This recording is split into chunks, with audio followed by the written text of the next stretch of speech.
All right, this is probably the creepiest podiatrist story you'll ever hear. A couple years ago, I went to the podiatrist. I'm already freaked out by podiatrists because why does anybody have a job touching feet, but whatever. And it's just me and him in a room and the door's shut and he's touching my feet. And I'm like, okay, this is kind of weird. And I started getting creeped out and I was like, okay, I don't know who this guy is. At the time, part of my anxiety, I would just like I had chapstick and I just put chapstick on. Like that's what I would do when I was nervous. And he's touching my feet and I'm just like sitting there with my emotional support chapstick, just trying to like forget what's happening and answering questions as quick as I can. And then he starts like looking at me like really intently. And I'm like, dude, what is going on? Like the energy in the room was just so off. And I'm just like, oh my God, trying to ignore him. And I'm like, oh my God. Now I start to answering questions just in any way that will get me out of this room.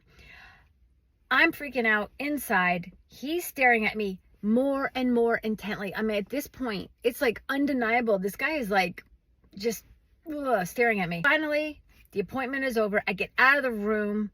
I go, I pay the copay. I get out to my car. And I'm like, oh my God, thank God that's over. I rearrange my rearview mirror. That's when I see myself. And I find out I had not been putting chapstick all over my lips. Like it was fire engine red lipstick.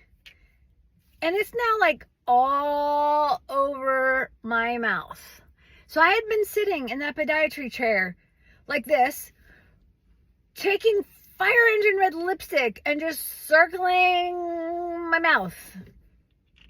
That poor dude. No wonder he was staring at me. He was afraid I was going to kill him.